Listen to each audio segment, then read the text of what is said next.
Chosen one, heaven saw you today. While the world went on with its noise and movement, heaven paused. The unseen realm leaned closer, watching your courage rise like a song that pierced through the clouds. You thought no one noticed the quiet decision to stay kind. The silent prayer whispered through tears, but heaven did. Every act of faith became light before the throne. Every time you stood when it would have been easier to collapse, a sound went out across eternity that said, "The chosen still stands. You are not forgotten. You are not invisible. The weight you carried did not go unseen, and the pain you endured did not go unheard." Angels took note when you refused to curse the storm. God took note when you forgave what tried to break you. And even now, the heavens bear witness to a strength that can only come from divine fire. Listen carefully. Heaven has recorded your endurance. The archives of eternity now contain the story of a soul that would not bow to fear. The same God who measured the oceans with his hand measured your tears and counted them one by one. The battle that tried to drain you of faith has already lost its power, because you did not surrender your hope.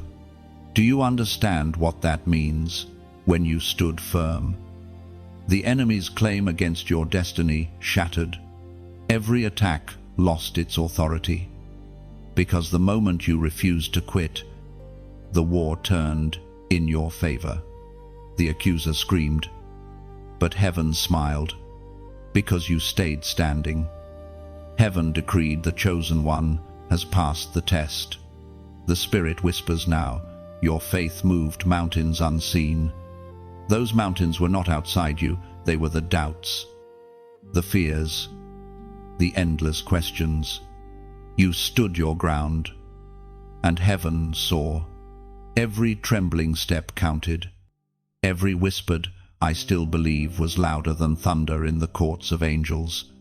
And beloved, hear this truth. There are victories that look like tears. Sometimes courage is not a shout, but a breath that refuses to break. You didn't see the light split open the sky, but the heavens did. What you thought was a quiet act of survival was actually a roar in the spirit realm. You terrified darkness today simply by enduring. There are moments when God hides you, not to punish you, but to prepare you. That hidden season you hated was divine strategy. Heaven didn't forget you, it protected you. The isolation that wounded you was actually insulation from spiritual contamination. You weren't being ignored, you were being refined. Look around now. Feel the stillness. It's not emptiness, it's divine attention. Heaven is holding its breath, waiting for you to realize you made it. Every dart of fear, every whisper of doubt, every storm that screamed your name has lost its grip, because faith stood taller than fear. And now, the fragrance of your obedience rises before the throne. God does not overlook those who stand when others flee. You have become a testimony in motion, a living altar that tells all creation, faith wins. Let this truth settle deep into your spirit. You are not fighting for victory anymore. You are standing in it. The very fact that you're still breathing, still believing, still hoping, means the battle has already turned. The war may have looked endless, but today heaven declared closure over the storm. Heaven saw your courage today, and the verdict was spoken: the chosen endures, and every attack has lost its power. As Jesus himself declared in the Gospel of Matthew, chapter 5, verse 10, "Blessed are those who are persecuted for righteousness' sake, for theirs is the kingdom of heaven." So, pause here, breathe. You are seen, you are covered. The heavens celebrate what you thought was small. And as you stand in this sacred moment, let your heart agree with heaven. Comment the number 777 below. It's your prophetic act, a sign that you choose divine completion and heavenly protection. And before you leave this moment, don't forget like, share, and subscribe, not as a routine, but as a declaration that you stand among the chosen, that you will not hide your light any longer, because heaven already knows your name. The moment you engage is the moment heaven echoes your agreement. When you share this message, you are sending light into digital darkness. When you subscribe, you're anchoring yourself to a stream of divine reminders that you are never alone. Your simple click becomes a spiritual seed that bears fruit far beyond your screen. Let this message linger. Before the day ends, look up and whisper, "Heaven saw me." Say it out loud until your spirit feels it. Every battle, every bruise, every lonely prayer was not wasted. You are walking proof that endurance invites glory, and the same heaven that watched you rise today will guide you again tomorrow. Heaven leans closer. Chosen one. The curtain between the seen and unseen trembles. For the hidden struggle you carried in silence is no longer hidden before God. Every sigh that escaped your chest, every moment you whispered, "I can't do this anymore," reached higher than you ever imagined. You thought your pain was buried beneath layers of ordinary life. But heaven read it as a sacred language. There were nights you stared at the ceiling, asking questions no one could answer. Nights when your pillow carried the weight of tears that others never knew existed. And still, you rose. You showed up. You kept walking through days that felt like hollow echoes of promises unfulfilled. The angels recorded every step. They saw the strength it took simply to keep breathing when your soul felt crushed beneath invisible weight. God saw the moments you held back anger and chose grace. He noticed when you wanted to shout, yet you stayed silent. When you wanted to quit, yet you took one more trembling step forward. The unseen battle was not lost time, it was divine training. You were not being punished, you were being prepared. There is a mystery in suffering that the world cannot grasp. While pain seeks to define you, heaven uses it to refine you. What was meant to bury you became the very soil in which your faith took root. You see, God never wastes a wound. Every scar you carry holds a secret, an evidence of grace. Your scars do not disqualify you. They identify you as one who has survived the fire and still glows with purpose. The hidden struggle was not just about endurance, it was about revelation. You learned that faith is not a feeling, it is a decision.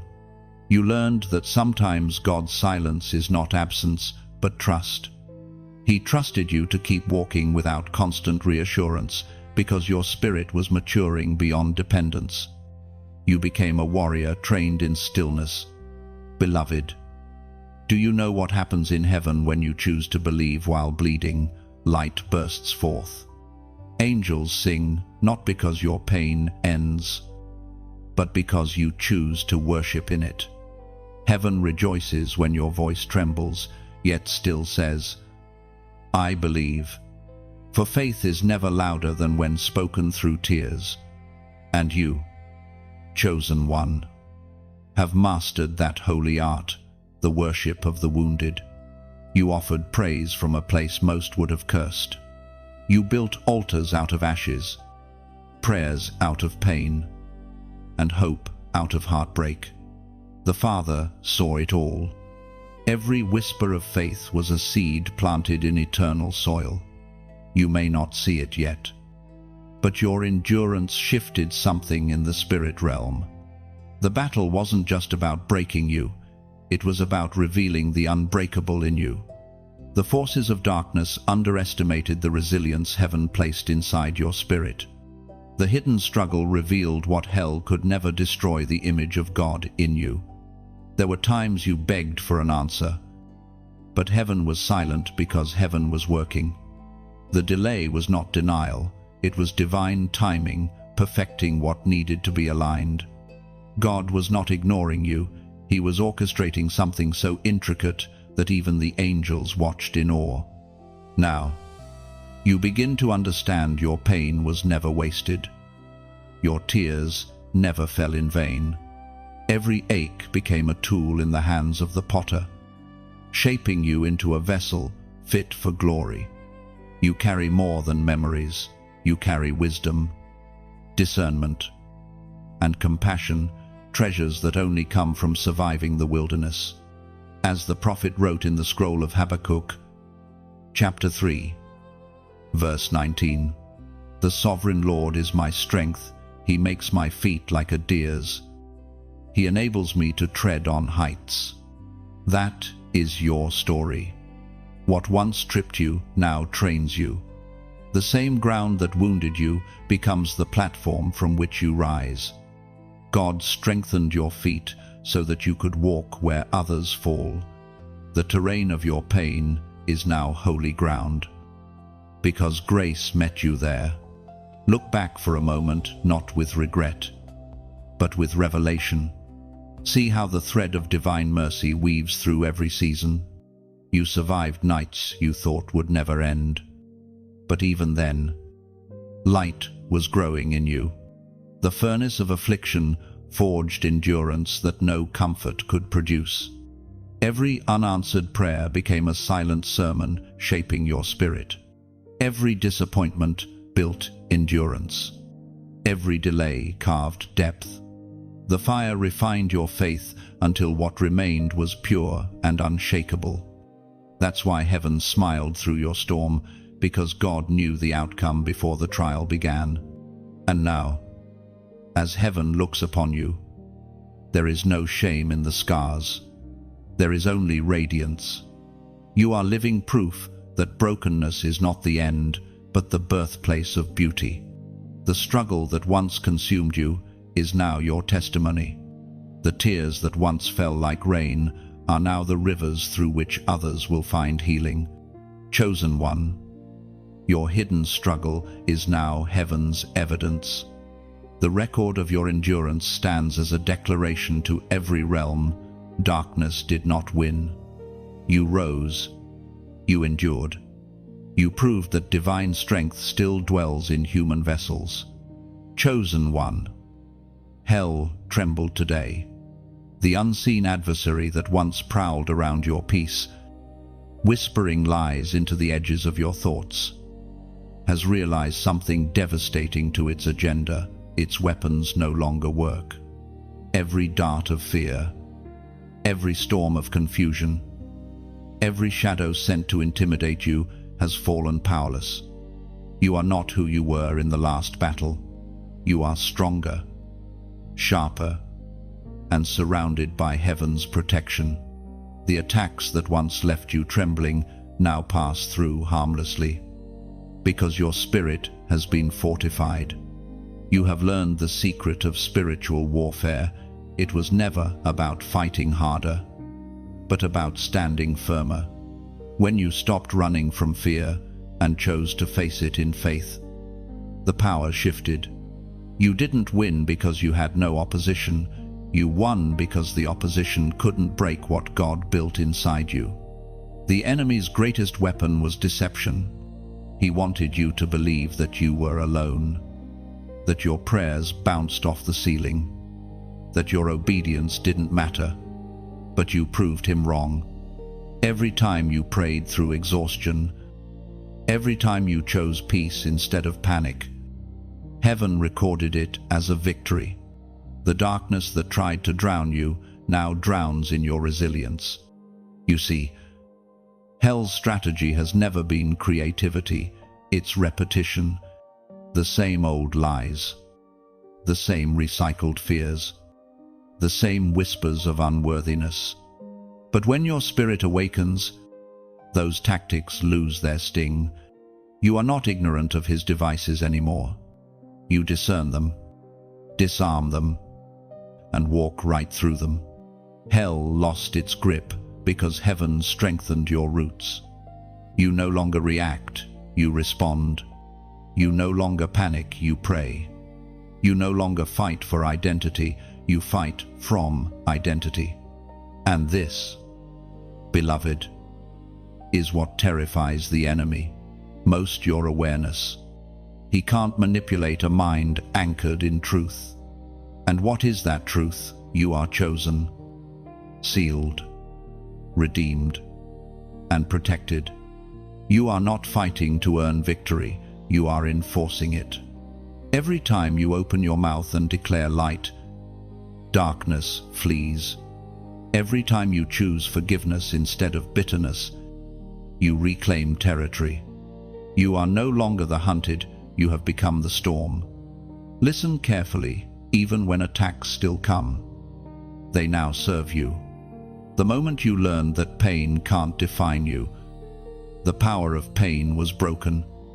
Every arrow that once pierced your peace is now part of your armor. What was meant to wound now strengthens. What was meant to silence now amplifies. As the Apostle reminds us in his letter to the Ephesians, chapter 6, verse 11, put on the full armor of God, so that you can take your stand against the devil's schemes. This is not theory, it's reality. You have already been clothed with divine armor. Righteousness guards your heart. Salvation crowns your mind. Truth steadies your steps. And faith shields you from every fiery dart. The sword in your hand, the word of God, is not ornamental. It cuts through confusion and severs every lie that tried to root itself in your soul. Chosen one, your spiritual enemies are now disoriented because you no longer respond like the old you. They expected you to cry, but you worshipped. They expected you to collapse, but you prayed. They expected silence, but you sang. You have become the contradiction that hell cannot comprehend. Every attack exposed what was fragile, but it also revealed what was eternal. And that eternal thing, your spirit, has now been set ablaze. The more darkness pressed, the brighter you became. That's why you have been feeling a strange calm lately, not because the war ended, but because you finally realized who commands the field. Remember this: God never promised you a life without battles, but he did promise victory in every one. That means even the conflicts you didn't expect are part of your assignment. They are not interruptions, they are introductions to new levels of authority. You are no longer a victim of warfare, you are an instrument of it. You are the reason light invades dark places. So, when you feel the tremors of resistance again, don't retreat. Lift your head. The very tremble in the atmosphere means your next breakthrough is near. Heaven fights beside you, and hell can no longer claim dominion where you stand. The victory you carry is not a moment, it's a mantle. Every day you rise and choose faith. The kingdom of darkness loses ground. Every moment you walk in truth, lies collapse. Every breath of courage is an act of warfare in itself. Now, take a breath. Feel the weight of peace resting on your shoulders. The battle is no longer against you, it's beneath you. You walk in triumph because you walk with God. And as you stand in this holy stillness, let your heart echo this simple declaration in the comments: light wins. When you write it, you are not typing mere words, you are aligning yourself with heaven's verdict. You are agreeing with the truth that every shadow has an expiration date and every lie has been silenced. You are proclaiming what the entire unseen realm already knows: the darkness lost, and the chosen one stands victorious. Chosen one. The fire that surrounded you was never meant to consume you. It was designed to reveal you. Every trial, every wave of heat, every moment when it felt like the world was closing in was, in truth, a divine forge. You were placed in the flames not for punishment, but for purification. What you mistook for destruction was transformation. Heaven does not burn its treasures. Heaven refines them. There were seasons when the fire burned so hot you could not breathe. You prayed for relief. But instead of extinguishing the flame, God allowed it to intensify. It wasn't cruelty, it was craftsmanship. The master refiner knew exactly how long the heat must last before the impurities would separate from the gold. Had he taken you out too soon, your strength would have been incomplete, your character unfinished, your purpose untempered. Now, as you look back, you see it, the purpose in the pressure. What you thought was the end was actually the beginning of your awakening. The fire stripped away false identities, burned away dependence on human approval, and exposed the pure core of who you really are. You are not what they said about you. You are not defined by your past. You are what remained when everything unnecessary was burned away: pure faith, pure purpose, pure light. The people who walked away during the heat were never meant to stand in your refined glow. Fire reveals loyalty. When you were being purified, some could not endure the temperature of your transformation. They misunderstood the process because they were not built for it. Yet, even their absence served a divine purpose. It gave God space to work without interference. You see, the fire has always been part of the calling. Every chosen vessel must endure it. Abraham faced the fire of waiting. Joseph faced the fire of betrayal. David faced the fire of accusation. Even Jesus faced the fire of rejection. Each flame carried the same message: what survives this will carry glory. And now you, chosen one, stand among that lineage of the refined. There were moments you thought, if one more thing happens, I'll break. But you didn't break, you bent. You wept. You trembled. Yet somehow, you endured. The fire did not destroy you. It revealed a version of you that could not be shaken. The flames that were supposed to end you became the light guiding others out of their own darkness. It was in the heat that your prayers deepened. You learned to pray from the Spirit, not the surface. You learned that peace is not the absence of pressure, but the presence of God within it. You stopped asking, "Why me?" and began to whisper, "Refine me." That was the moment heaven smiled, the moment surrender replaced struggle. The world sees scars as symbols of pain, but heaven sees them as seals of purpose. Every burn mark on your heart is proof that you touched divine fire and lived. You are evidence that the flames obey their Creator. They burned what they were told to burn and preserved what they were commanded to protect. According to what is revealed in the book of Proverbs, chapter 17, verse 3, the crucible for silver and the furnace for gold, but the Lord tests the heart. This was the purpose of your fire, not destruction, but revelation. The heat exposed what was inside you, not to shame you, but to strengthen you. God saw potential others overlooked, and He refused to let it stay hidden beneath layers of comfort. He turned up the heat until the true essence of your spirit surfaced, unbreakable, unshakable, unstoppable. And now, you shine. not with pride, but with purity. The light within you no longer flickers in fear, it burns steadily with divine confidence.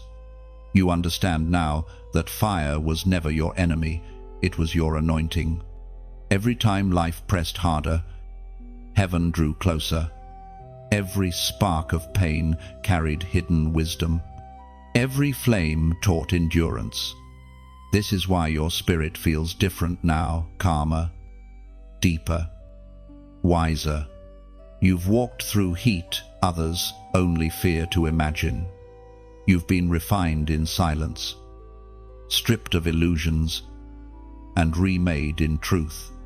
That is why your presence carries weight. It is the residue of fire. When people encounter you, they sense the glow of someone who has survived divine transformation. And though the memories of the flames remain, they no longer burn, they illuminate. What once hurt now teaches. What once scorched now sanctifies. You no longer run from fire. You walk through it knowing it cannot claim what God has consecrated. Chosen one. The heavens have already whispered your name among the brave. You are marked by courage, etched into eternity's record, as one who stood when the ground beneath you shook. Every act of endurance, every decision to keep believing, has become a testimony that will echo long after this moment. Courage is not loud. Sometimes it speaks in silence, in the steady rhythm of a heart that refuses to quit. You were seen, not for perfection, but for persistence. Heaven doesn't celebrate the flawless. Heaven celebrates the faithful. When others retreated in fear, you stepped forward. When many hid their light, you chose to shine in the darkness. That was not weakness, it was divine bravery. For courage is not born in comfort, it grows in the tension between fear and faith. There were days you faced storms that made the strongest stumble. Yet, in the secret places of your soul, something powerful awakened, a quiet, holy defiance that refused to surrender to despair. You didn't need the crowd's approval. You needed only the whisper of God saying, "Keep going," and you did. Do you know how heaven views such moments? Every act of courage is a ripple across eternity. When you took that step despite trembling, the spiritual realm rejoiced. Angels marked the moment. Your simple choice to believe became an anthem against darkness. Courage like yours cannot be hidden. It leaves divine fingerprints wherever it goes. We are reminded through the writings of David in the Psalms. Chapter 31, verse 24, "Be strong and take heart, all you who hope in the Lord." That verse isn't merely poetic, it's prophetic. It describes you. Because to hope when all seems lost is the purest form of strength. Hope is the oxygen of the courageous, and you have breathed it even in the smoke of battle. Your faith has become a light for others, even when you didn't realize it. Many who watch you, both seen and unseen, draw strength from your endurance. Your resilience has become their roadmap. You have shown that even the weary can rise again, that faith doesn't need to be loud to be powerful. There's something about your persistence that tells heaven, this one was built for glory. Chosen one. Courage has a sound. It's not always a roar. It's sometimes the sound of steady footsteps walking through fire without losing direction. It's the sound of prayers whispered through tears. It's the sound of someone who refuses to let go of the promise, even when everything seems to unravel. And because of that sound, heaven has begun to move on your behalf. You might not see it yet, but angels are aligning things in the unseen. Every act of obedience you've taken has set spiritual laws into motion. The courage you showed today has shifted the atmosphere around you. When you walk now, You carry an invisible banner, one that reads, "Tested and true." Every scar testifies. Every wound carries wisdom. Your story isn't one of defeat, but of divine resilience. God is not ashamed to point at you and say, "That one belongs to me." Courage has consequences in heaven.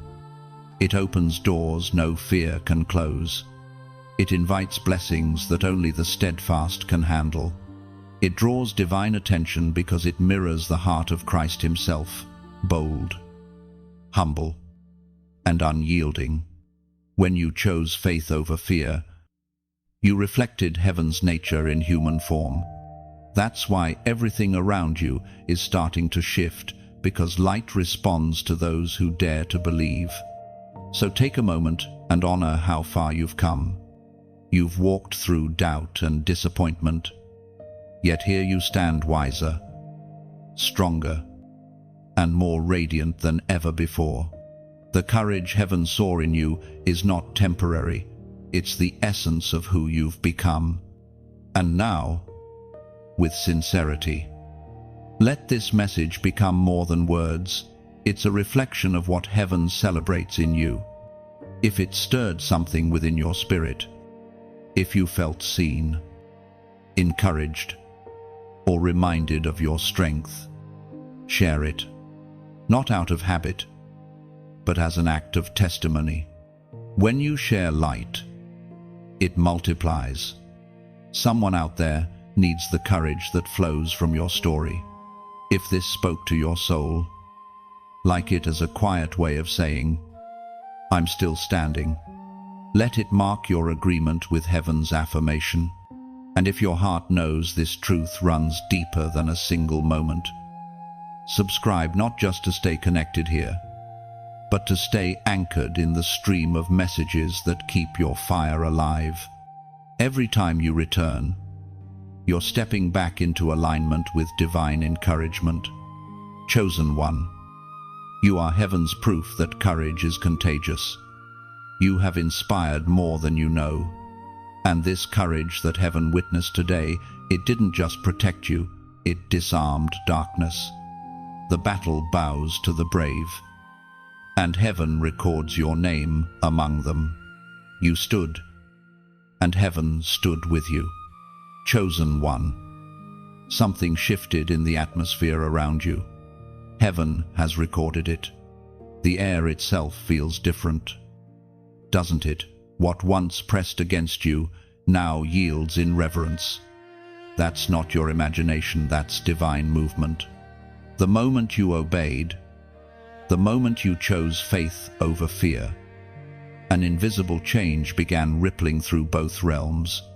The forces that once stalked your peace have been silenced, because your alignment with heaven has disrupted their claim. This is what happens when obedience meets divine timing. Spiritual gravity reverses. The things that once pulled you down now lift you up. Every delay you suffered wasn't denial, it was orchestration. Heaven was shifting your surroundings, your relationships, even your perception, to make room for what's about to unfold. You may not see it, but every prayer you prayed has altered the landscape of your life. The Spirit has gone before you, setting ambushes for your enemies and preparing divine connections for your future. What felt like stagnation was really synchronization. Heaven was aligning your path with precision, ensuring that when the moment came, nothing could block your ascent. There was a time when you prayed and felt nothing move, but something was moving deep beneath the surface, like roots spreading underground before a tree breaks through the soil. Your faith was forming a foundation unseen by human eyes. That is why the ground feels different now, because heaven has declared it ready for growth. Chosen one. The resistance you faced recently wasn't punishment, it was proof of progress. Every spiritual attack was a reaction to your advancement. You shifted realms. You crossed an invisible threshold. The enemy recognized the change before you did. which is why the pressure intensified. But what he didn't understand was that pressure only pushes you closer to purpose. The Spirit spoke through the prophet Jeremiah, chapter 29, verse 11. "For I know the plans I have for you, declares the Lord, plans to prosper you and not to harm you, plans to give you hope and a future." This verse is more than a comfort, it's a confirmation. God's plan didn't adjust because of the storms you faced. The wind only clarified the direction of your calling. Heaven's design for your life remains intact, untouched, unshaken. You didn't lose ground, you gained authority. There's a reason you feel an unusual peace lately. It's the sound of heaven working. The chaos around you is still. Not because the world has changed, but because you have. You've become the storm's silence. You've learned how to remain unmoved in a world that thrives on distraction. Your focus terrifies darkness because it signals maturity. You're no longer reacting to every wave, you're walking on them. This shift is sacred. It's not the loud kind of victory, it's quiet, weighty, and permanent. Heaven has taken notice of your posture, humble, steady, obedient. That posture has become your greatest weapon. Obedience always unlocks acceleration. And that's what is happening now. What took years to break open will now unfold in moments. Chosen one, do you sense it? The heaviness that once lingered has lifted. The air feels clearer. The path ahead seems illuminated, even if you can't see all the details yet. That's because heaven has already gone before you. Doors you thought were sealed are now swinging open with ease. You're not chasing opportunities anymore, they're being drawn to your anointing. This is the divine shift. You're stepping from endurance into expansion, from waiting into walking. The same fire that refined you is now lighting your path forward. God is redeeming lost time and returning everything that pain once stole. You're entering a season where favor will find you before you even ask. And as this shift takes root, the Spirit wants you to acknowledge it, not to boast, but to bear witness. You've crossed over into something sacred, something irreversible. Heaven's rhythm now beats within you. You no longer walk by reaction, you move by revelation. The old battles cannot follow you here because this level requires a new language, gratitude, not grief. Pause for a moment. Feel the stillness. That peace isn't emptiness, it's divine presence. It's the quiet hum of heaven working in your favor. You have entered the phase where warfare gives way to worship. This is where the chosen live, not in chaos, but in constant awareness of divine flow. And as a prophetic act of agreement, I want you to write the number 444 inches, the comments. This is not superstition, it's symbolism. 4 is the number of divine order, of foundation, of stability. When you type it, you're declaring heaven's order governs my steps. You're aligning yourself publicly with the shift that has already begun privately. Don't underestimate this act, it's not digital, it's spiritual. When you mark that number, you're saying, I agree with the rearrangement. I welcome the new order of my destiny. The same heaven that witnessed your struggle will now witness your surrender and respond with acceleration. The atmosphere has changed. Chosen one, you are standing in a new rhythm now. Let your spirit settle into it. For this is only the beginning of divine movement that will not be reversed. Chosen one, you stood when others fell. That truth alone resounds through eternity like a trumpet that will never fade. There were moments when every voice around you said, give up. and still you remained. You didn't have strength because you felt brave. You had strength because grace held you upright. The world saw survival. Heaven saw faith. You weren't standing because the storm was easy. You were standing because surrender was not an option. There's a sacred kind of endurance that only the chosen understand, a fire that refuses to die even when drenched in tears. You carried that fire. You carried it through confusion, loneliness, and silence. It did not flicker out, because heaven itself breathed on it. In the unseen realm, your endurance became a banner that angels recognized. Every time you whispered, "I still believe," the darkness recoiled. Every moment you rose again after being struck, the heavens echoed with applause. You didn't realize it, but your resistance became warfare. Each small act of perseverance was a sword swung in the spirit. You have been fighting longer than you knew and winning more than you thought. The nights of uncertainty, when you questioned if God had forgotten you, were the very nights heaven drew closest. He was not testing your worth, he was revealing your strength. What looked like silence was training. What felt like absence was alignment. The very delays that frustrated you were the spaces where faith matured. You were being shaped into a vessel that could hold the weight of glory without collapsing.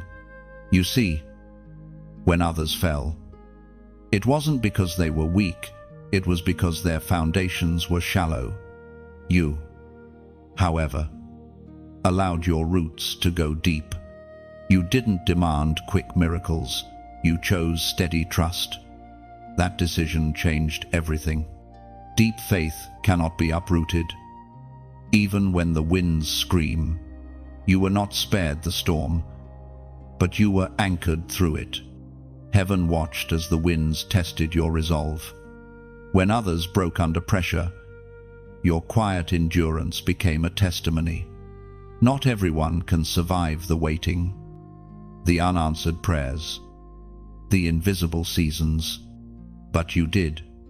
That's why the Spirit calls you resilient, not because you never bent, but because you never broke. It is written in the book of Isaiah, chapter 40, verse 31, "But those who hope in the Lord will renew their strength. They will soar on wings like eagles. They will run and not grow weary. They will walk and not be faint." You are living proof of that verse. You waited, you hoped, and you did not grow weary. Your strength is not human, it's heavenly. What sustains you is not mere willpower, it's divine endurance flowing through your spirit. Heaven has renewed you, not just to stand but to soar. Now you understand why the breaking didn't break you. You were designed to withstand pressure that others cannot imagine. The same hands that formed galaxies also formed your spirit, equipping you for this exact path. That's why you can look back now and realize every fall taught you balance. Every wound taught you wisdom. Every delay taught you discernment. You have become unshakable not because you avoided pain, but because you faced it and found God inside it. When you stood in the ashes of what you lost and still said, "You are good," something eternal shifted. You declared a truth that hell cannot undo. Do you remember those who doubted your endurance? They saw weakness where heaven saw preparation. They expected you to fade quietly, but instead you grew radiant. That's what divine strength looks like. It glows in the dark. And though you might not see it, people around you feel it. Your presence now carries peace that calms storms in others. You've become what you once prayed for, a vessel that brings stability to chaos. Chosen one. Your standing is not for you alone. It's a signal to those watching from afar that endurance is still possible. There are souls who will rise because they saw you refuse to fall. You have become a living sermon, preaching without words, teaching others how to keep faith when all feels lost. And even now, heaven continues to write your story. The same endurance that carried you through past battles will carry you into future victories. The strength you've built is not seasonal, it's eternal. It will outlast every new storm, every sudden wind, every unseen test. You are part of heaven's legacy of survivors, those who overcome not by might, but by quiet, unwavering faith. Your walk has become worship, your endurance, an anthem. Heaven sees, the earth will soon witness, and darkness will forever remember that you stood. When others fell, you remained, and that alone changed everything. Chosen one, the time has come for the divine exchange. Heaven has begun to trade your wounds for wings, your tears for strength, your pain for purpose. Every part of you that once felt broken is being rewritten by grace. What once bled now begins to breathe. The sorrow that once weighed you down is being transformed into something holy, something that carries authority. You have reached the sacred place where heaven begins to turn loss into legacy. Nothing you suffered was wasted. Every heartbreak became raw material in God's hands, shaping the vessel that you have now become. The divine exchange isn't a transaction, it's a transformation.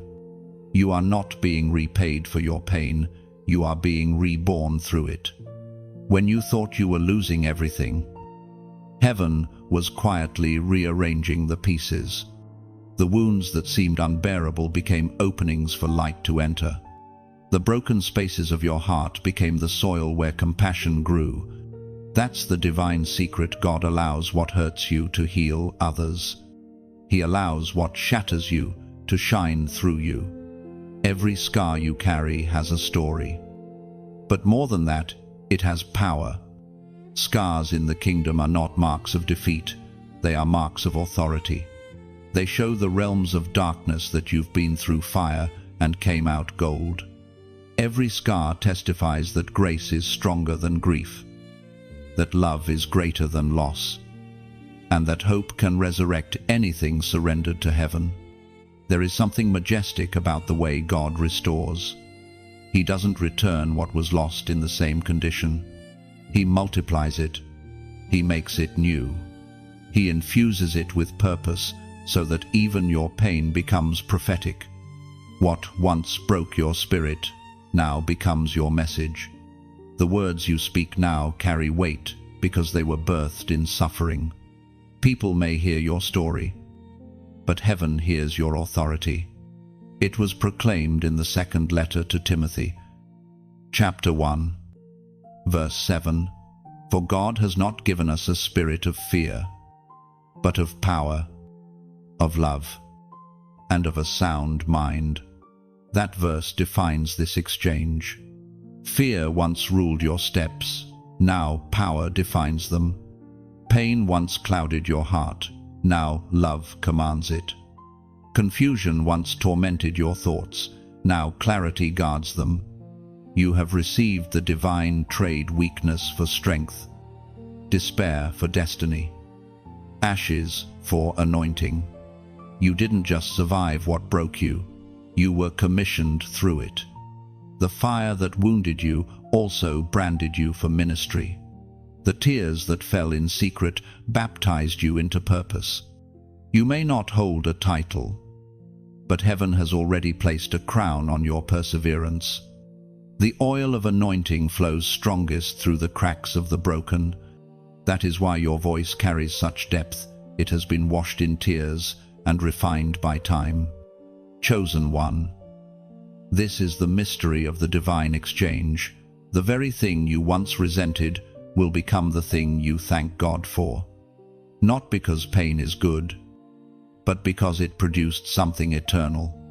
You see now that even heartbreak was holy ground. God did not waste a single moment. Every ache became a seed. And now your harvest is beginning to break the surface. You are being transformed from survivor to steward. What once hurt you deeply will soon help others heal. Your words, your story, your endurance, these are sacred tools. You carry an atmosphere of redemption around you, one that softens hardened hearts and brings peace to restless souls. You are a carrier of divine restoration. Even now, heaven is exchanging heaviness for joy. You might still feel the residue of the storm, but joy is quietly overtaking it. The laughter you thought you lost is returning. The dreams you buried are being resurrected. You are stepping into a season of divine compensation, not because you earned it, but because grace demands it. The divine exchange is ongoing. Every day that you wake up and choose peace, another layer of glory replaces what was once grief. Every time you extend forgiveness instead of anger, heaven deposits strength where pain used to live. You are being rewired, rebuilt, reborn. And though the process continues, something fundamental has already shifted you. No longer identify with the pain. You've outgrown it. It doesn't define you anymore. It refines you. You look at your reflection now and see resilience instead of regret, purpose instead of pity, faith instead of fear. Chosen one. The exchange is complete when gratitude becomes your language. You no longer cry only for what was lost. You now rejoice for what was gained. And as heaven watches, the scales of justice tilt in your favor. What was meant for evil has indeed turned for your good. This is the divine economy. Nothing is wasted. Everything redeemed. You gave God your ashes, and He returned a crown. You surrendered the pain, and He gave you power. You trusted Him with the fragments, and He created something flawless. The divine exchange is not coming, it's here. And you, beloved, are its living proof. Chosen one. Your voice has changed. Heaven hears it. Hell fears it. The world feels it. The same voice that once trembled under pressure has become a force in the spirit. What once broke your speech has now birthed authority. You don't just speak, you shift atmospheres. You don't just pray, you pierce the veil between realms. You don't just cry, you release power. Your voice carries weight because it was forged in nights when silence felt louder than hope. You learned to speak even when no one listened. You learned to pray even when nothing changed. You learned to whisper truth into the darkness that tried to suffocate you. And those whispers became weapons. Those prayers became pathways. Those tears became living testimonies. You have no idea how many chains snapped when you opened your mouth in faith. You prayed for yourself, but heaven used your words to rescue others. You fought battles privately, but the authority you carry now sets captives free. That is why your voice feels different. It has been baptized in fire and refined in obedience. There were moments when you felt unqualified, too broken, too tired. You wondered if your prayers even mattered, but heaven kept every word. Not a single syllable was wasted. Every cry, every plea, every God, I need you was collected like precious oil. And now the same oil flows when you speak. Your voice carries healing because it comes from a healed heart. It carries direction because it comes from a guided spirit. It carries truth because it comes from a purified soul. You became a mouthpiece of heaven without even realizing it. According to what is revealed in the Gospel of John, chapter 8, verse 32, then you will know the truth, and the truth will set you free. That verse has become your mantle. You speak truth because you lived through lies. You release freedom because you survived bondage. When you talk about faith, it isn't theory, it's testimony. When you speak encouragement, it isn't empty, it's anchored in experience. When you pray, it isn't routine, it's warfare. Chosen one. When you open your mouth, the atmosphere shifts. People who enter your presence unaware suddenly feel calm, clarity, conviction, or courage, and they don't know why. But heaven does. You have become a carrier of truth. Truth follows you, surrounds you, and flows through you. Even when you speak gently, your words strike the spirit realm with the force of a sword. Obstacles bow when you declare God's promises. Confusion dissipates when you release clarity. Fear retreats when you speak faith. You don't need volume, you carry authority. Hell remembers the version of you who once stayed silent. It remembers when fear muted your prayers. It remembers when pain tightened your throat. But that version of you no longer exists. You have found your voice. And not just any voice, your spiritual voice.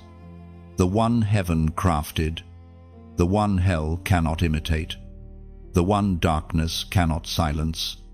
Your voice is not just expression, it is execution. When you speak, you activate divine intention. You align earth with heaven. You pull down promises and push back lies. You shape reality with words birthed in truth. That's why the enemy feared your awakening. He didn't fear your walk, he feared your voice. He didn't fear your tears, he feared your declarations. He didn't fear your weakness, he feared what your weakness would produce: humility, power, and spiritual authority. Every time you speak now, seeds are planted. You don't merely inspire, you ignite. You don't merely comfort, you awaken. You don't merely instruct, you transform. Because your voice is not normal. It's anointed. But hear this. Chosen one, your voice isn't just meant for prayer or prophecy, it's meant for purpose. There are people waiting to heal because you speak. There are hearts waiting to open because you speak. There are destinies waiting to unlock because you speak. You will break generational patterns, silence spiritual storms, and rebuild broken souls, all with your voice. You are stepping into a season where silence is no longer your assignment. This is your moment to speak boldly, confidently, and consistently. Heaven backs your words. Hell fears your words. And the world needs your words. Now, as a prophetic act of agreement with heaven's awakening in your voice, I want you to comment the phrase, "I speak truth," not as a ritual, but as a declaration that you understand the mantle resting on your life. When you write those words, you're affirming to heaven and announcing to darkness, my voice is aligned, my voice is awakened, my voice is anointed. Chosen one, the chains you break next will not be with your hands, but with your words. Chosen one, heaven's applause is not like the applause of the world. It is not loud, fleeting, or shallow. It is profound. It is eternal. It is the kind of celebration that begins in the throne room and echoes across realms. And today, the heavens have risen to honor your endurance. They have acknowledged your perseverance, your purity of heart, and your refusal to bow under pressure. There is a sound that is released when a chosen one refuses to quit.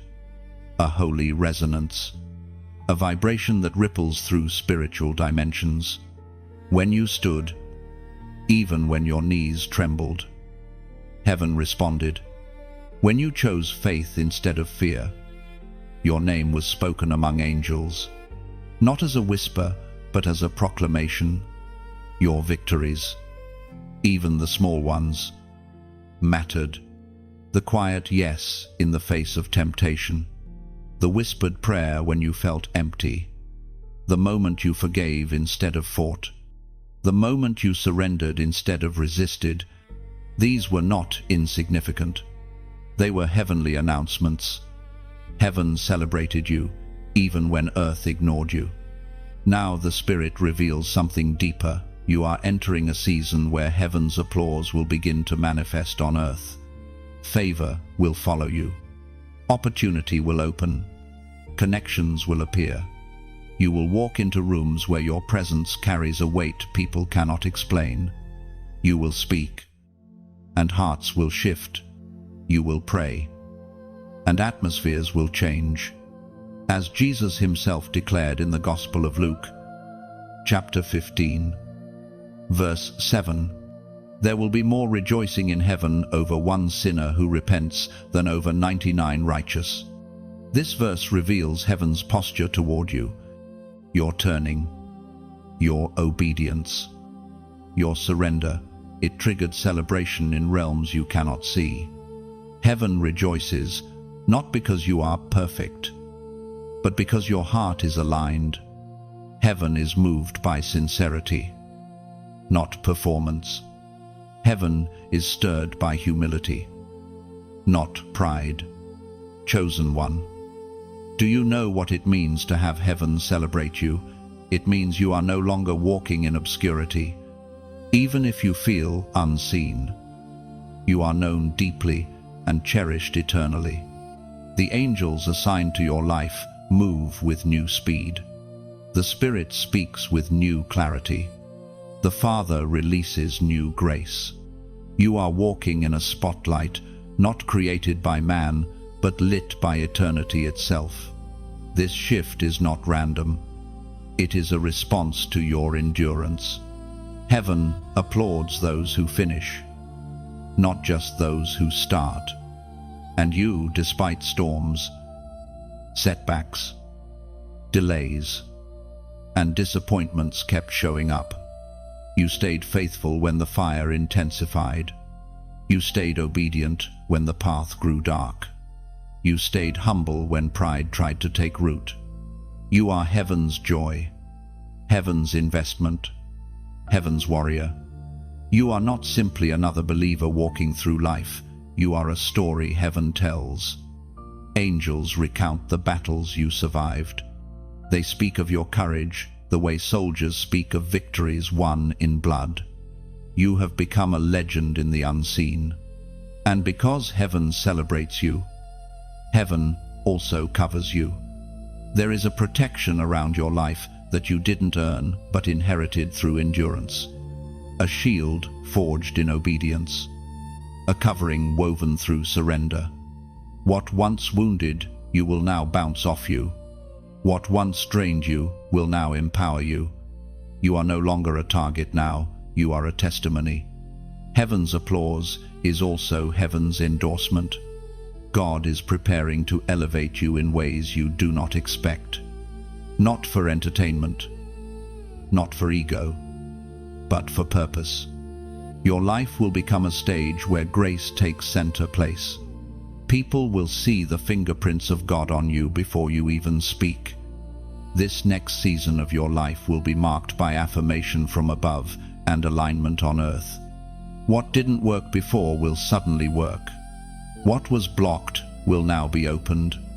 Where there was confusion, clarity will reign. Where there was delay, acceleration will rush in. But chosen one, let your heart remain grounded. Let your posture remain humble. Let your spirit remain teachable. Heaven does not applaud pride, it applauds purity. Do not chase platforms, chase presence. Do not seek followers, seek faithfulness. Do not pursue approval, pursue alignment. And if this message resonates deeply within you, if you feel heaven's affirmation pressing on your spirit, let your interaction here be an act of gratitude rather than obligation. If this touched you, like it sincerely. Not because you are expected to, but because you agree with heaven's celebration over your life. If you know someone who needs to be reminded that heaven still sees, still applauds, still cares, share this with them. Your share may become their breakthrough. And if you want to remain connected to messages that keep your spirit anchored, uplifted, and awakened, subscribe in a way that says, I choose to stay aligned with what heaven is speaking over me. Let it be intentional. Let it be meaningful. Let it be an extension of your faith. Heaven applauds you, chosen one, and the earth will soon echo that applause in ways you never imagined. Chosen one, the mantle of the warrior has been placed upon your shoulders, not by human hands, but by the one who formed you in the secret place. You are not stepping into a role, you are stepping into an identity that was written into your spirit long before you took your first breath. Heaven has been preparing you, shaping you, refining you, and now the evidence of that preparation rests upon you like armor forged in divine fire. You did not become a warrior the day you won a battle. You became a warrior the day you chose to fight. The day you stood up while your heart was breaking. The day you kept praying when silence felt suffocating. The day you held on to hope even when your circumstances whispered that hope was foolish.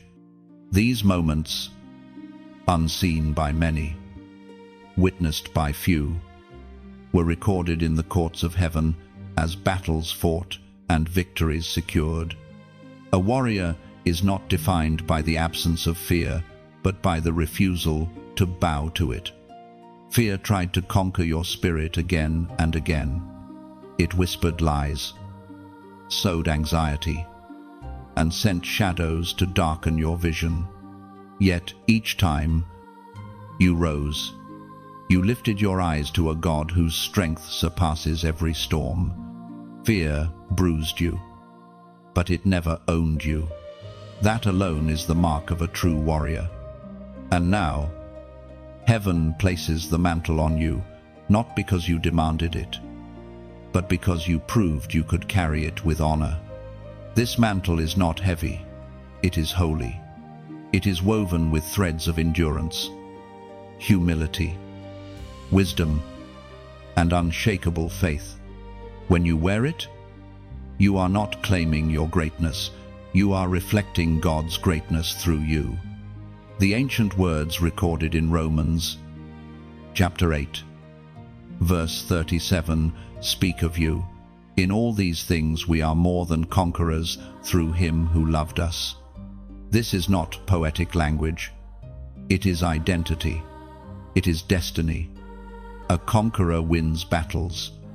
But one who is more than a conqueror carries authority that cannot be obtained through strength alone. It is inherited through relationship with the King. You do not simply win, you overcome with purpose. You don't just rise, you rise carrying others with you. Chosen one. Warriors do not emerge from peaceful seasons. They are shaped in fire, sculpted through struggle, trained by trials that seemed unfair, unreasonable, and unbearable. You did not ask for the battles you fought, but you were faithful in them. That is why heaven entrusts you with more.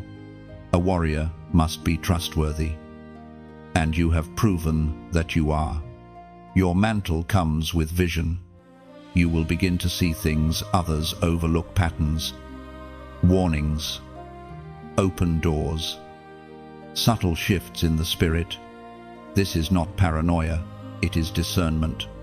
Warriors are watchmen. Their eyes are trained not by fear, but by awareness. The Spirit will heighten your sensitivity. You will feel when something is off long before it manifests. You will sense when God is moving before the evidence appears. Your mantle comes with authority. You will speak, and darkness will retreat. You will pray, and spiritual strongholds will tremble. You will declare truth, and chains will loosen both in your life and in the lives of those connected to you. This authority is not loud, it is rooted, not aggressive, anchored, not boastful, surrendered. Your mantle comes with responsibility. Warriors protect. Warriors intercede. Warriors stand in the gap when others collapse. You will find your compassion deepening, your patience stretching, your love expanding. God doesn't give warriors swords without giving them hearts that bleed for others. Your purpose will not be power, it will be protection. There will be moments when you feel the weight of this calling. You may wonder if you are qualified. You may question whether you are strong enough. But remember this, warriors are not strong because they never fall. They are strong because they always rise. Heaven does not choose the flawless. Heaven chooses the faithful. And you have been faithful through storms that would have broken others. The mantle of the warrior also carries an anointing that cannot be taught. It is felt. It is sensed. It is recognized. People may not be able to explain it, but they will feel safer, calmer, more grounded in your presence. You carry stability now, not because you have figured everything out, but because you have learned who to rely on. Your foundation is no longer fragile, it is fortified.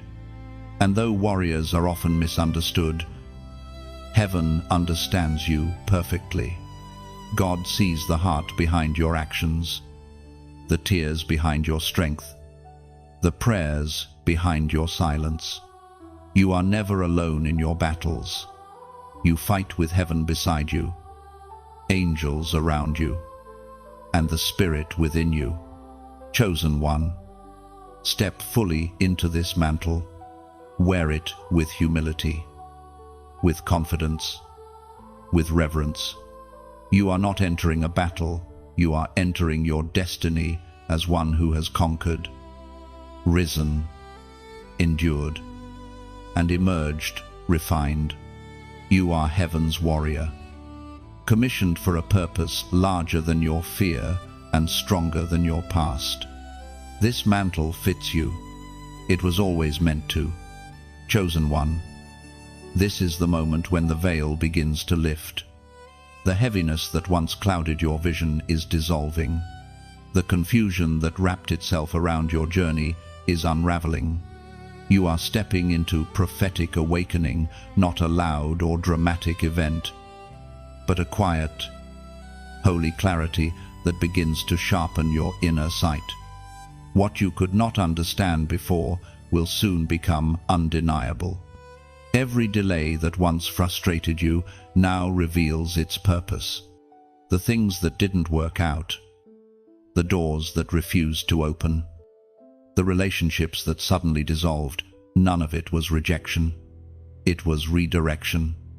You were not being pushed away, you were being positioned. Heaven was orchestrating something you were not yet mature enough to perceive. But now, the Spirit says, you are ready. This awakening is not simply an increase of knowledge, it is an increase of spiritual perception. You will begin to sense God's movements more clearly. You will recognize divine patterns hidden beneath ordinary moments. You will feel prompted, guided, nudged, and instructed with supernatural precision. You will know when to speak and when to stay silent, when to move and when to wait, when to embrace and when to release. The prophetic does not always appear as visions or dreams. Sometimes it arises as a deep knowing that cannot be explained but cannot be denied. You have felt that stirring lately, those quiet intuitions, those sudden insights, those unexplainable moments where your spirit understood before your mind caught up. That is your prophetic sensitivity awakening. The Spirit spoke through the prophet Joel. Chapter 2, verse 28, I will pour out my Spirit on all people. Your sons and daughters will prophesy. Your old men will dream dreams. Your young men will see visions. You are living in the fulfillment of that promise. You are walking under the outpouring that empowers the chosen to see beyond what the natural eye can capture. You are beginning to discern destiny, to interpret spiritual signals, and to recognize divine revelations disguised as everyday events. This awakening also explains why your sensitivity has increased. Things you once tolerated now trouble your spirit. Environments you used to settle in now feel heavy. Conversations that once entertained you now drain you. This is not moodiness, it is maturity. When your spirit awakens, your tolerance for anything misaligned decreases. You are not becoming distant, you are becoming discerning. You will notice that the voices around you begin to separate. Some will resonate with your spirit and bring life, clarity, and peace. Others will create confusion or agitation. Pay attention. Your spirit is testing their alignment. This is the Spirit of truth, training you to distinguish between light and imitation. Prophetic awakening also reveals hidden motives, not to judge, but to protect. You may begin to see through people's intentions in ways you couldn't before.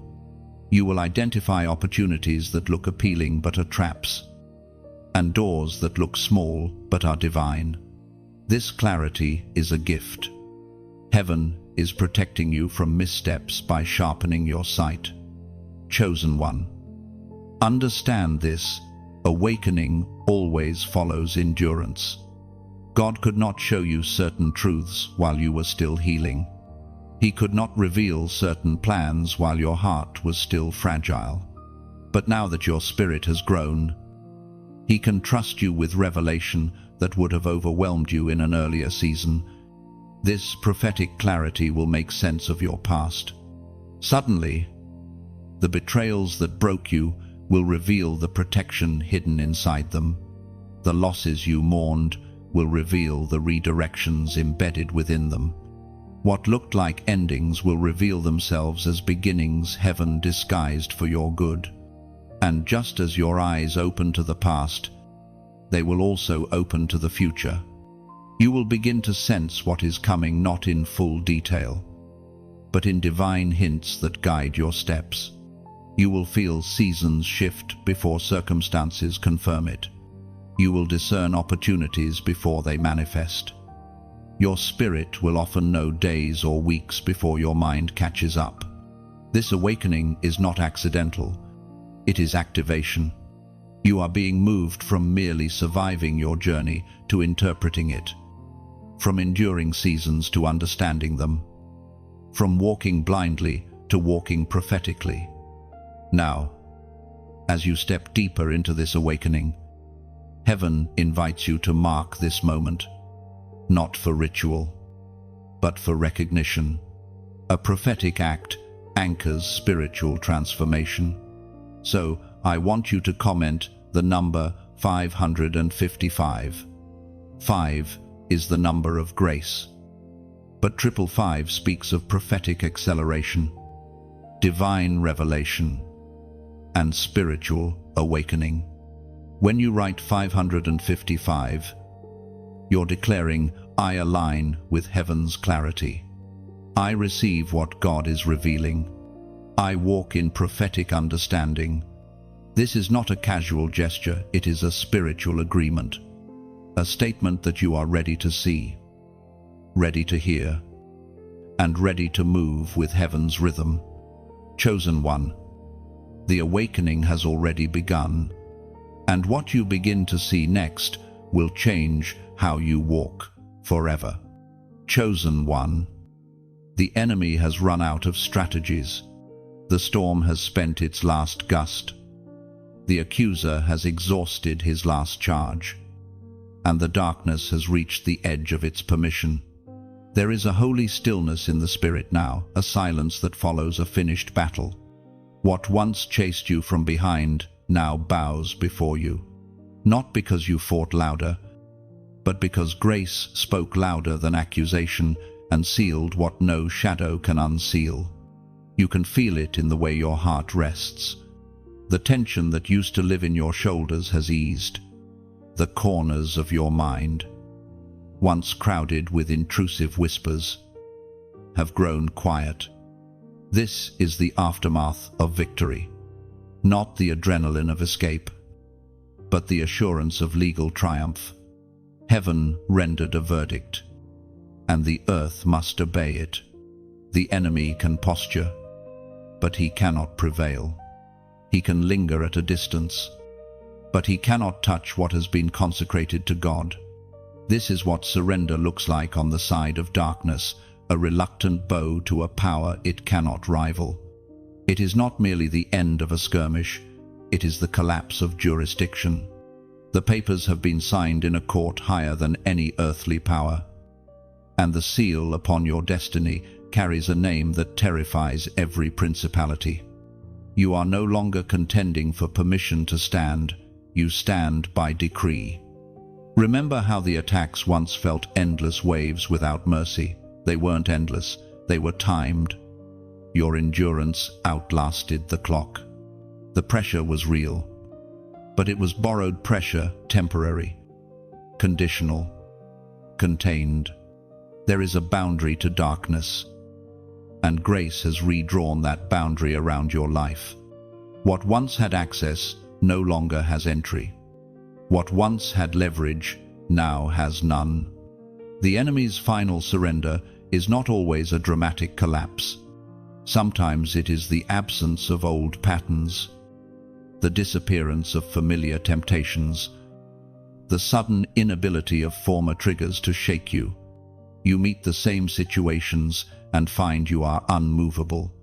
That is the sign not that the battlefield vanished, but that the weapons have gone dull against you. The trap is still a trap, but you no longer fit inside it. The voice of God thundered in the letter to the Colossians, chapter 2, verse 15. Having disarmed principalities and powers, he made a public spectacle of them, triumphing over them by the cross. This is the report over your life. Disarmed, exposed, triumphed over. The powers that menaced your peace have been stripped of their bite. Their only remaining tactic is performance gesture without authority, noise without teeth.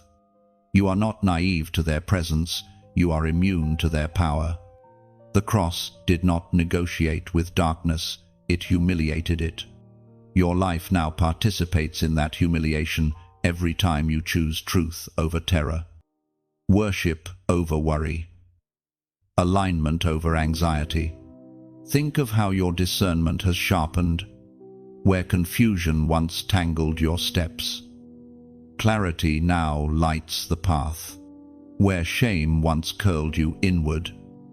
Confidence now lifts your chin. The enemy surrenders where sons and daughters remember who they are. Identity is the armor he cannot pierce. He traffics in amnesia. You have recovered your memory. You remember the voice that called you by name. You remember the covenant that predates your mistakes. You remember the blood that settled debts you could never pay.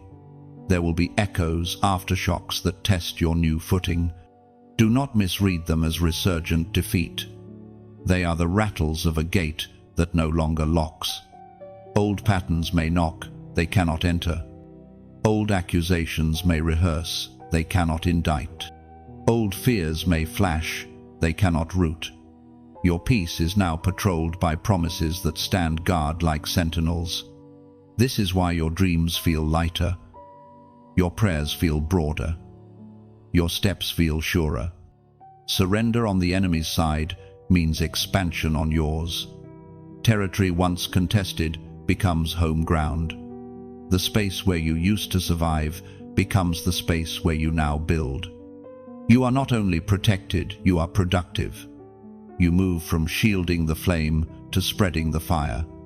Do not be surprised when you sense a new authority in your words. Final surrenders in the spirit translate to finalities in speech. You will say no more, and cycles will actually end. You will bless, and barren ground will soften. You will declare peace, and homes will quiet. This isn't bravado, it is jurisdiction. Victory is not merely a feeling, it is a function. You operate in what Christ already accomplished. You may ask, why did it take so long? Because victories that are meant to last must be forged in patience. Quick wins thrill the ego, enduring wins train the soul. What God wanted for you was not a momentary relief, but a structural reordering. He didn't just change circumstances, He changed you. And then He changed how circumstances can interact with you. Now, they must pass through the scaffolding of grace before they reach your heart. Most of them will break on contact. Let your spirit absorb the quiet. The loudness of war fades into the steadiness of governance. Kings do not shout to prove they are kings. They sit, and their sitting speaks. You are entering the kind of rest that rules. From here, you will wage peace. From here, you will establish order. From here, you will build what battle tried to prevent. The enemy bowed because grace crowned. That is the exchange written over today. Your name is spoken in the halls of heaven as one sealed by mercy, trained by fire, and trusted with calm power. Walk forward, not as someone who escaped, but as someone who inherited. The surrender behind you is the certainty before you. This is how the story reads now. The darkness conceded. The seal remained, and the chosen one kept walking untouched, undeterred, undefeated. Chosen one. You feel it under your feet, the ground giving way not to collapse but to increase. What used to be a narrow path now widens into a road lined with divine appointments. Your territory is expanding. This is not about ego or exhibition, it is about stewardship. Heaven is enlarging your reach because your heart has proven trustworthy with little, and therefore worthy of much. What once required survival now requires structure. What began as a whisper will now be heard in distant places. Expansion is holy when it flows from obedience. You did not pry doors open, you guarded the one in front of you until God opened 3 more. You did not demand new assignments, you finished old ones with excellence. That is why the map around your life is redrawing itself. Relationships are shifting, opportunities are multiplying, influence is rippling outward. This is not random favor, it is rewarded faithfulness. But increased territory is not only wider, it is deeper. You will dig wells where you once collected raindrops. You will plant orchards where you once fed on crumbs. Depth means systems, rhythms, and boundaries shaped by wisdom. You will need new habits to carry new weight, earlier prayers, clearer priorities, cleaner no's, and bolder yeses. Expansion without order becomes erosion. Heaven is giving you both growth and governance. Heaven speaks clearly through the words in Isaiah. Chapter 54, verse 2. Enlarge the place of your tent. Stretch your tent curtains wide. Do not hold back. Lengthen your cords. Strengthen your stakes. Do you hear the sequence? Stretch, lengthen, strengthen. God is not merely telling you to make space. He's instructing you to reinforce capacity. Strengthen your stakes, your convictions, your disciplines, your foundations. Lengthen your cords, your reach, your compassion, your collaboration. Stretch your curtains, your imagination for what God can do through a life surrendered without reservation. With expansion comes stewardship over atmospheres. Rooms will carry the temperature of your inner world. If your soul remains anchored, your spaces will become sanctuaries. People will enter your orbit and exhale. Chaos will lose its script where your peace presides. You will not be led by the loudest demand, but by the clearest assignment.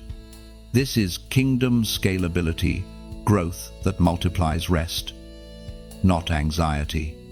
Expect unfamiliar blessings, introductions you didn't request, invitations you didn't chase, platforms you didn't build.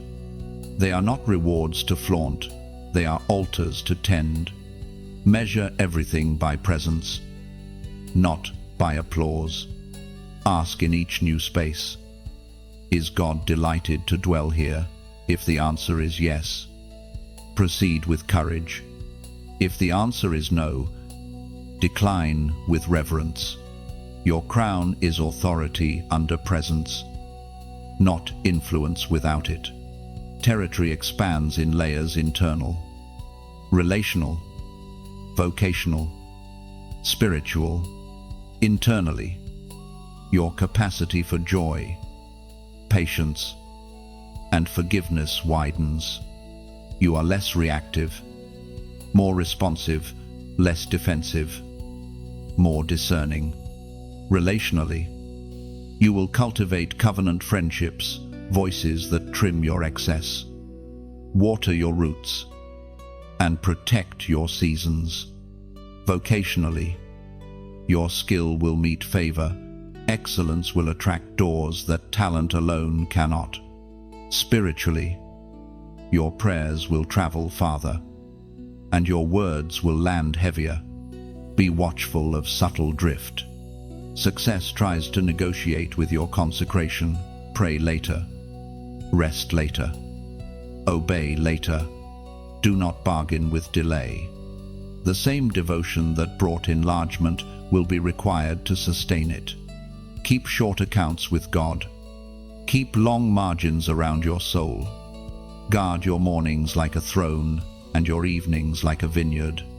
Your fruit is sweetest when your roots stay hidden. Your expanded territory also includes people who used to oppose you. Some will return quietly, asking for the peace they once mocked. Do not gloat. Open your hands without opening old wounds. Offer water without inviting wolves. Expansion requires discernment in hospitality, wide welcome, wise access. The door of compassion must remain open. The gate of governance must remain guarded. Do not despise administrative grace. Heaven's increase often requires earthly spreadsheets, calendars, teams, and agreements. Order is not unspiritual. It is how glory rests without spillage. Write the vision. Assign the tasks. Delegate without abandoning. Build without boasting. The beauty of expansion is not speed but stability. Projects that outlive moods. Systems that outlast storms. You will feel moments of holy stretch, assignments that seem larger than your current frame. Do not shrink to fit yesterday. Breathe and expand. Your lungs of faith were made for this altitude. Speak calm to your nerves, courage to your spine, purity to your motives. Remember, you are not performing at a stage. You are presiding over an altar. Let every decision smell like incense, not ambition. Look again at the horizon. The borders that once felt like walls now dissolve into invitation. You will teach what tried to silence you. Build where you once bled. plant where you once wept. The places of your pain have become the gateways of your governance. You do not own this territory, you shepherd it. And shepherds sleep because the flock is the Lord's. Lift your eyes. Chosen one, the tent is larger, the stakes are stronger, the cords are longer. Walk the new perimeter with thanksgiving. Bless its corners. Name its purpose. Sanctify its use. May every square inch preach, all increase returns to the King. You are expanding, not exploding. You are extending, not escaping. This is inheritance, not accident. Hold it lightly. Lead it humbly.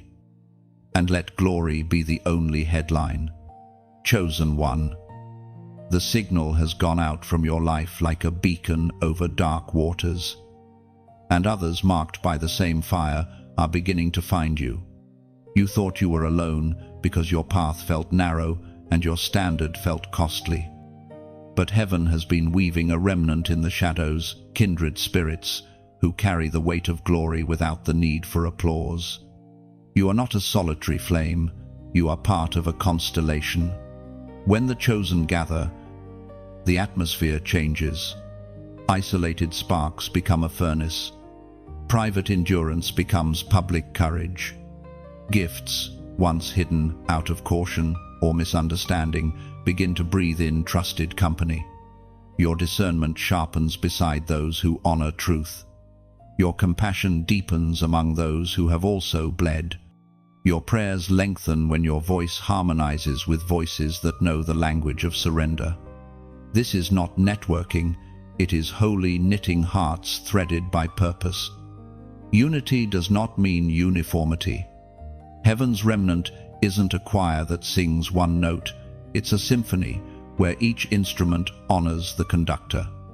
Prophets and peacemakers, builders and intercessors, teachers and healers, each one brings a piece of the pattern. You will notice how their strengths cover your gaps and your strengths shield theirs. In this company, comparison withers and celebration flourishes. There is no competition when every victory is shared treasure. We are reminded through the writings of David in the Psalms.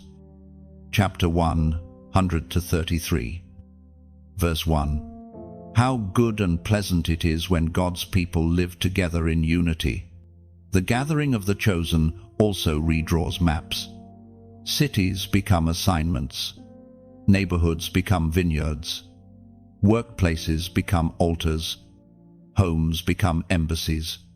Together, you will build what one alone could only imagine: prayer rhythms that stabilize regions, generosity streams that heal the poor, creative works that catechize a generation without sermons, and quiet interventions that prevent storms before they form.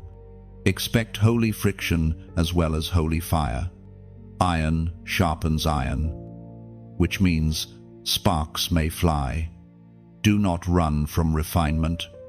In safe covenant, sharpening is not wounding, it is crafting. Learn to ask better questions, to listen longer than you speak, to lay down preferences for the sake of presence. Remember that unity is maintained, not assumed. It requires humility in the small things and honor in the unseen things. Guard the circle from two thieves, offense and performance. Offense fractures trust by assigning motives God did not reveal. Performance smothers presence by trading authenticity for applause. Choose quick forgiveness and quiet excellence. Keep the table open, but the altars pure. Let laughter be frequent, confession normal, and worship unhurried. A remnant that can weep together will also withstand together. You will notice miracles increase where agreement abides. Guidance arrives faster.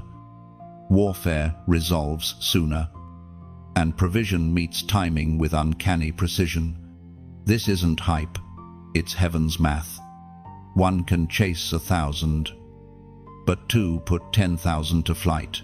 Multiply that by a remnant, and you begin to understand why old attacks feel small. The corporate anointing breaks corporate yokes. In this gathering, your story will no longer feel like an outlier. It will feel like a chapter. You will look around the circle and realize that God was writing a braided testimony. Endurance refined you. Exchange empowered you. Awakening aligned you. And now community commissions you. You will be sent sometimes in twos, sometimes in teams, sometimes as a quiet seed into a loud room. Wherever you go, you will carry the reassurance that you don't go alone. If these words find you already among the remnant, strengthen the stakes, set rhythms, share burdens, assign watches, and keep wonders central. If you are still in the in-between, trust the pull you feel. Heaven is guiding introductions you don't have to force. Keep your heart tender, your hands open, and your pace surrendered. The right people cannot miss the one who walks in the right presence. And as this circle forms, let your digital steps match your spiritual steps. If this spoke to your spirit, like and share with intention, not to inflate numbers, but to locate family. Your share could be the bridge that brings a weary saint into a circle of rest. Subscribe so you remain within a stream of aligned words that keep your posture steady and your lamp trimmed. Leave a comment, a living stone in this altar of agreement, so others know they are not standing alone in what they carry. You are helping to make the invisible visible. Now, lift your eyes. Chosen one, the remnant is assembling quietly, humbly, powerfully. Together, you will be the answer to prayers prayed by generations. Together, you will be the torch in the night and the dew in the morning. Together, you will become what your individual wildernesses were preparing you for, a people through whom the King delights to dwell. Comment, I carry the flame, not as ritual, but as witness that you choose unity over isolation and presence over performance. Like, share, and subscribe only as an overflow of that witness. And let the gathering continue. Chosen one. The crown arrived quietly, not with trumpets, not with fanfare, but with a hush so deep your bones recognized it before your mind did. After the heat of forging, after the press of expansion, after the gathering of the remnant, heaven placed something upon you that can only be worn in stillness. You didn't grasp it, it settled. You didn't earn it, you received it. This is the coronation of rest, the authority that abides, the majesty that does not strain. You used to equate movement with meaning, noise with proof, exhaustion with holiness. But now you know the secret rest is royal. Stillness is strategy. Silence is sanctuary. In the quiet, your spirit hears the cadence of a kingdom that never panics. In the quiet, you discover that heaven's strength is not a shout but a steadying hand. You are crowned where you cease striving, sealed where you cease proving, strengthened where you cease performing. The battles that sharpened you have ceased to define you. You carry their wisdom without carrying their weight. The mantle of the warrior remains, but it no longer tightens your shoulders, it drapes. You move through rooms with a peace that refuses to compete with chaos. Your presence speaks before you do. Order has entered. Alignment has arrived. Anxiety has lost its script. This is what it means to be crowned in stillness. Your authority is a river, not a siren. The path you walked, endurance. purification, exchange, awakening, surrender, expansion, and gathering has brought you to this holy quiet. You are not idle, you are anchored. You are not passive, you are positioned. The ground beneath you no longer shakes because the one who holds it sits enthroned. Stillness does not remove storms, it relocates you above them. The winds may circle, but you rest in a chamber built inside his heart. You will feel it in the way decisions come now, cleaner, lighter, quicker, not rushed, but unburdened. You will notice how fewer words accomplish more. You will move with a deliberate gentleness that confuses striving souls. They will wonder how you carry so much and yet seem to float. Tell them the truth you are carried. Your crown is not metal, it is mercy. Not jewel, jurisdiction. Not decoration, delegation. As Jesus himself declared through the story of deliverance, the voice of God thundered in the book of Exodus, chapter 14, verse 14. The Lord will fight for you. You need only be still. You will be tempted to prove this peace. Don't. Display invites imitation. Rest invites transformation. The ones assigned to you will recognize the fragrance of this stillness and draw near to learn. Teach them by remaining unhurried. Lead them by remaining uncluttered. Model a strength that lives in surrendered rhythms, early mercy, quiet scripture, gentle boundaries, holy laughter. Let your yes emerge from rest and your no be an act of worship. The crown also recalibrates your memory. You will look back on former seasons and realize how God fought while you slept, healed while you cried, opened while you waited. Shame loses its voice here because rest rewrites the narrative. You were never abandoned, you were apprenticed. You were never ignored, you were incubated.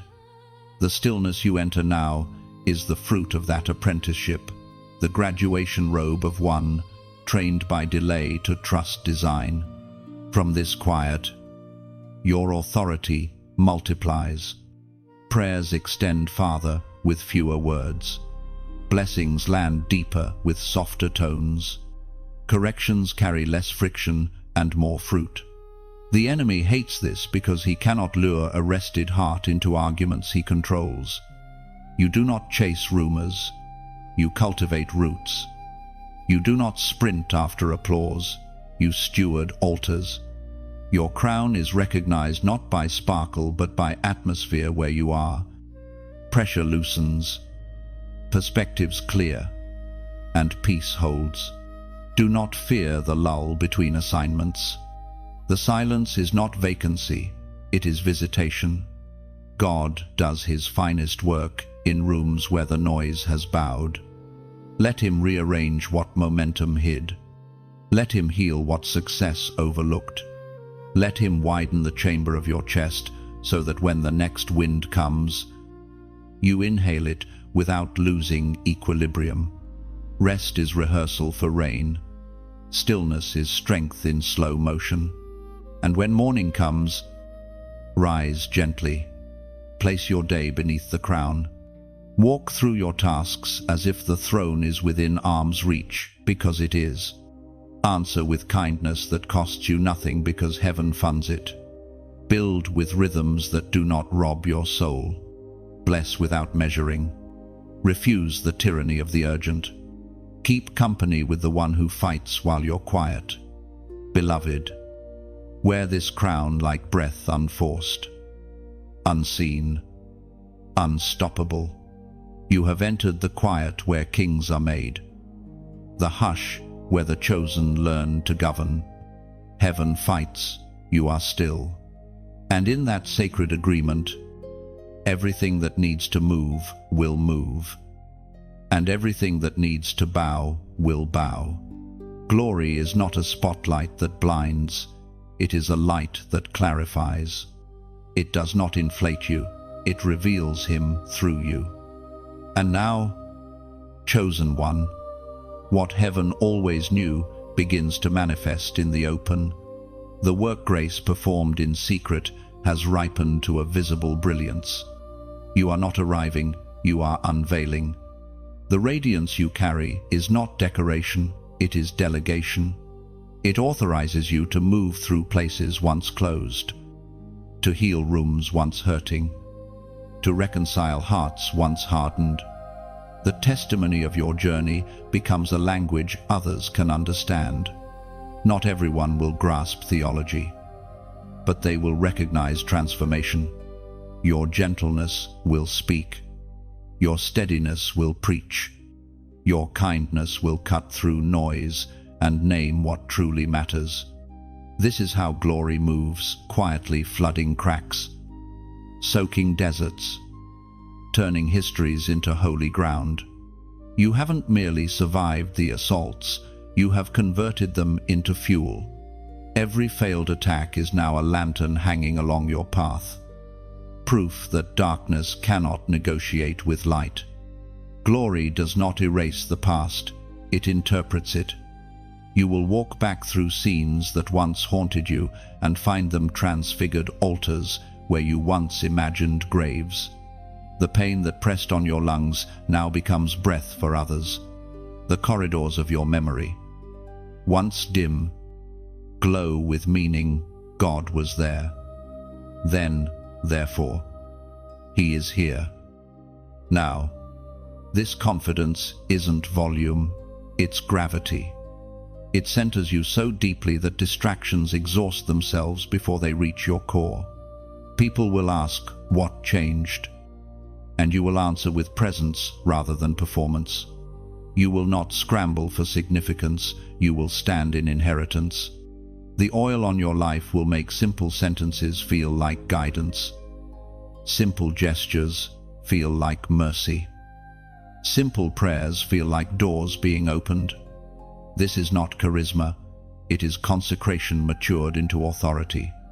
Where you go, reconciliation will sprout. Where you speak peace, turbulence will remember its boundaries. Where you bless, barrenness will doubt itself. The ancient words recorded in Revelation, chapter 12, verse 11, they overcame him by the blood of the Lamb and by the word of their testimony. They did not love their lives so much as to shrink from death. This is the architecture of what rests on you now, blood. Testimony. Surrender.